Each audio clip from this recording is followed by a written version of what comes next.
ऐकलात ना आवाज? हे आहेत आलू मटर नगेट्स. बाहेरून कुरकुरीत आणि आतून खुसखुशीत. भाजी मार्केटमध्ये आता ताजा हिरवागार मटर यायला सुरुवात झाली आहे आणि वाटाण्यामध्ये प्रोटीन आणि फायबर मुबलक प्रमाणात असतं. बाहेर हे नगेट्स खूप महाग तर मिळतातच, शिवाय त्यामध्ये सॅच्युरेटेड फॅटचं प्रमाण जास्त असतं.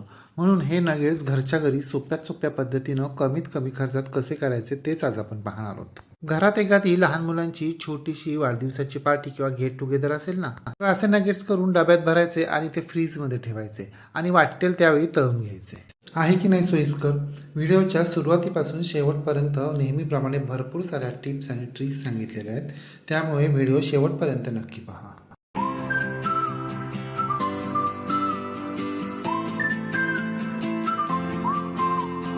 मटार नगेट्स बनवण्यासाठी इथे आपल्याला 200 ग्रॅम मटारचे दाणे पाण्यानं स्वच्छ धुवून घ्यायचे आणि स्वच्छ धुवून घेतल्यानंतर हे मटारचे दाणे आपल्याला निथळून घ्यायचे.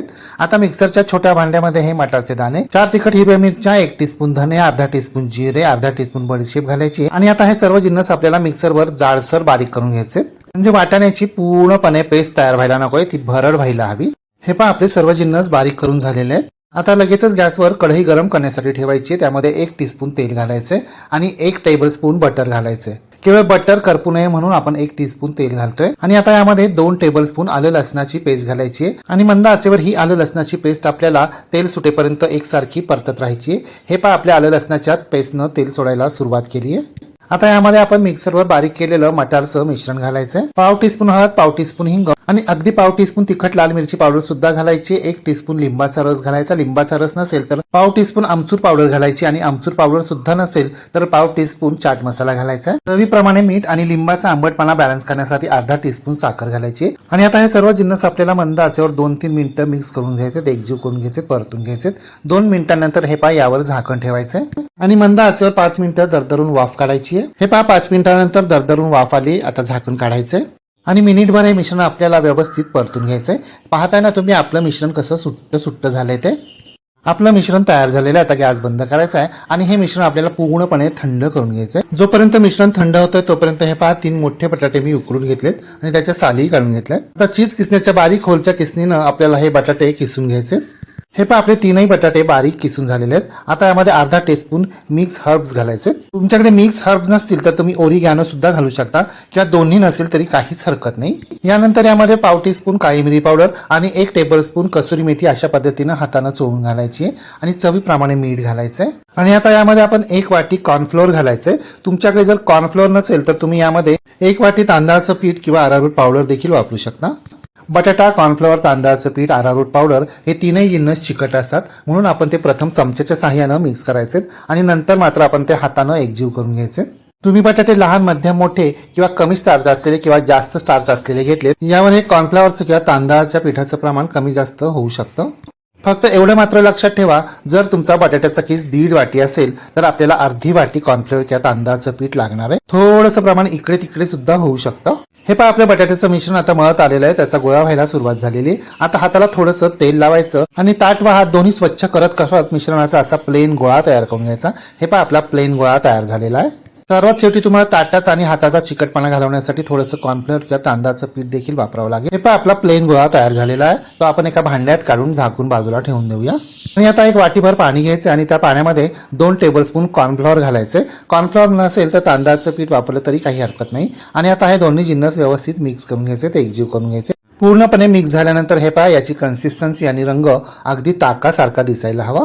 हे पहा आपलं चीज आणि मटारचं मिश्रण पूर्णपणे थंड झाल्यानंतर मी एका बोलमध्ये काढून ठेवलं होतं. थंड झाल्यानंतर पहा कसं ते मोकळं फडफडीत झाले ते. आता पूर्णपणे थंड झालेल्या स्टफिंगमध्ये आपल्याला 2 चीज क्यूब बारीक किसून घालायच्यात आणि त्या व्यवस्थित मिक्स करून घ्यायच्यात. एवढ्या स्टफिंगमध्ये जवळजवळ आपले 12 मोठमोठे नगेट्स तयार होतात. तुम्ही थोडासा छोटा आकार धरलात तर 15-16ही तयार होतील. हे पहा आपल्या नगेट्ससाठीचं स्टफिंग, आवरण, ब्रेड क्रम्स आणि कॉर्नफ्लोअरची स्लरी सुद्धा तयार आहे. चला तर आपण लगेचच आता नगेट्स तयार करायला घेऊया. त्यासाठी हे पहा दोन्ही हातांच्या तळहातांना आणि बोटांना तेल लावून घ्यायचंय आणि मोठ्या लिंबा एवढा गोळा घ्यायचा आहे आणि त्याची अशी एक पारी तयार करायची आहे. जशी आपण पराठ्याला किंवा पुरणपोळीला करतो ना, अगदी तशीच, फक्त ही थोडीशी छोट्या साईजमध्ये करायची, एवढंच. पारी तयार करताना पीठ थोडंसं आपल्या हातांना चिकटलं तर मध्ये मध्ये तेलाचा हात घ्यायचा आहे आणि ही पारी काही खोलगट तयार होत नाही, त्याची पुरीच तयार होते. आता ही पुरी तयार झाल्यानंतर ती तळहातावर ठेवायची आणि या पुरीवर आपण 1 ते 1.5 टेबलस्पून आपण तयार केलेलं मटार आणि चीजचं मिश्रण ठेवायचंय आणि हे स्टफिंग मध्यावर गोळा करून घ्यायचंय. आणि आता आपण मोदक, पुरणपोळी, पराठा करताना कशी पारी बंद करतो तशी पारी अगदी पॅक बंद करून घ्यायची आहे. पारी बंद करताना मिश्रण थोडं थोडं बाहेर पडत असेल तर बोटांच्या साहाय्याने ते आत ढकलत जायचं आणि पारी बंद करत राहायचं. पारी बंद करून झाल्यानंतर हे पहा वरील बाजूनं ती अशा पद्धतीनं व्यवस्थित चिकटवून घ्यायची आहे. चिकटवून झाल्यानंतर हे पहा हा गोळा आपल्याला तळहातावर अशा पद्धतीनं गोल गोल फिरवत राहायचा आहे आणि नंतर त्याला लंबगोलाकार म्हणजे सिलेंडर सारखा आकार द्यायचा आहे. हे पहा अशा पद्धतीनं पारी बंद करताना वरून किंवा आजूबाजूला कुठून चिरटली गेली असेल ना तर त्याला पाण्याचा हात लावायचा आणि ती बंद करून घ्यायची आहे. गरज पडली तर बोलमधील थोडंसं आवरणाचं पीठ सुद्धा घ्यायचं आहे आणि जिथं फाटलं किंवा चिरटलं गेलं असेल ना तिथे हे पीठ आणि पाणी लावून चिकटवून घ्यायचंय. हे पहा आपला सिलेंडरच्या आकाराचा पहिला नगेट तयार करून झालेला आहे. आता काय करायचं, आपण जी कॉर्नफ्लोअरची स्लरी तयार करून ठेवली आहे ना त्यामध्ये हा नगेट डीप करायचा आहे आणि सर्व बाजूंनी घोळवून घ्यायचा आहे आणि तो ब्रेड क्रम मध्ये ठेवून द्यायचा आहे. ब्रेड क्रम मध्ये ठेवल्यानंतर आपला ओला हात पुसून घ्यायचा आहे आणि कोरड्या हाताने आपल्याला आता हा रोल ब्रेड क्रम्स मध्ये सर्व बाजूंनी अगदी व्यवस्थित घोळवून घ्यायचा आहे आणि तो एका ट्रे मध्ये काढून ठेवायचा आहे. तुमच्याकडे ब्रेड क्रम्स नसतील तरी काहीच हरकत नाही. आपण कांदे पोहे करतो ना ते वाटीभर पोहे घ्यायचेत आणि मिक्सर मधून त्याची बारीक पावडर तयार करून घ्यायची. जाडसर पावडर तयार करून घेतली तरी सुद्धा चालणार आहे. पोहे सुद्धा नसतील तर कॉर्नफ्लेक्स मिक्सरवर फिरून घ्यायचे आणि कॉर्नफ्लेक्स सुद्धा नसतील तर ब्राऊन रंगाची जी पातळ शेवई असते ना ती बारीक करून घ्यायची. आणि अगदी यापैकी काहीच नसेल तर काय करायचं, पोळी किंवा चपाती आपल्या घरी असतेच ती कडक करायची आणि ती मिक्सरवर बारीक करून घ्यायची आणि त्यामध्ये हा रोल घोळवून घ्यायचा.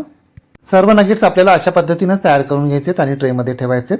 परंतु ट्रेमध्ये ठेवण्या अगोदर काय करायचं, ट्रेमध्ये थोडासा ब्रेड क्रम पसरवून घ्यायचा आहे म्हणजे आपले नगेट्स ट्रेला चिकटणार नाहीत.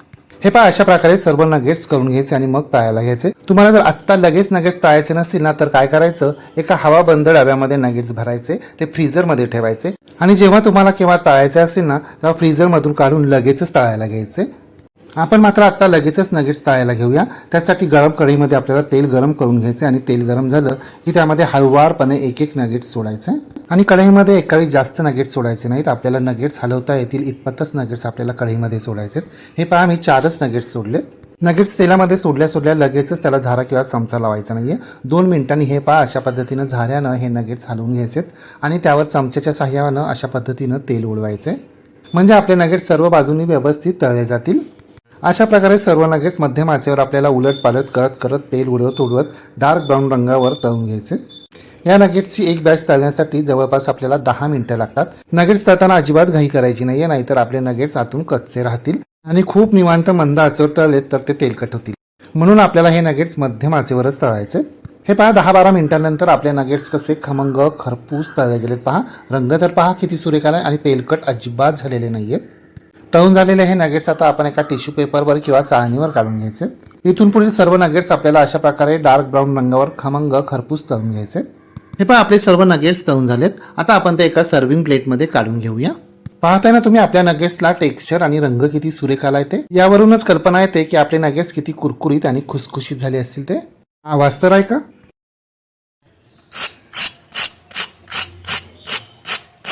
झालेत ना वरून कुरकुरीत आणि आता फोडून दाखवतो. झालेत ना आतून खुसखुशीत आणि आपण पारी पातळ केल्यानं आपलं कवरही अगदी पातळ झाले, शिवाय त्यामध्ये स्टफिंगही भरपूर भरलं गेलंय आणि सारण सुद्धा एकदम फ्रेश हिरवगार दिसतंय. आणि असे सिलेंडरच्या आकाराचेच नगेट्स तयार करायला हवेत असं काही नाही, तुम्ही गोल देखील करू शकता. हे पहा मी एक गोल सुद्धा तयार केलाय. एवढ्या प्रमाणामध्ये आपले 12 मोठमोठे नगेट्स तयार झालेले आहेत. तुम्ही जर लहान केले तर 15-16 सुद्धा होतील. आणि सध्या आपल्या चॅनलवर हिवाळा विशेष रेसिपी चालू आहे. यामध्ये करदंत, मेथीचे लाडू, डिंकाचे लाडू, लाल भोपळ्याचं सार, घारगे, अहिवाची गुळपापडी, आवळ्याचं मुखवास, बाजरीची खिचडी, अहिवाचे लाडू अशा वेगवेगळ्या प्रकारच्या रेसिपी चालू आहेत. या रेसिपी जर तुम्ही अजूनही पाहिल्या नसतील तर डिस्क्रिप्शन बॉक्समध्ये लिंक दिलेली ते जरूर पहा. मग तुम्ही सुद्धा अशा प्रकारे आलू मटार नगेट्स करून पहा व कसे झाले ते कमेंट बॉक्समध्ये मला नक्की सांगा. रेसिपी आवडल्यास लाईक, शेअर, कमेंट करायला विसरू नका. आणि हो, तुम्ही जर अजूनही गृहविष्णू किचन चॅनलला सबस्क्राईब केलं नसेल तर प्लीज नक्की सबस्क्राईब करा. शेजारील बेल आयकॉनवर प्रेस करा, ऑल सिलेक्ट करा म्हणजे माझ्या नवनवीन रेसिपींचे नोटिफिकेशन तुमच्या मोबाईलवर येतील. पुन्हा भेटूया अशाच एका नवीन रेसिपीसह. तोपर्यंत नमस्कार व रेसिपी शेवटपर्यंत पाहिल्याबद्दल धन्यवाद.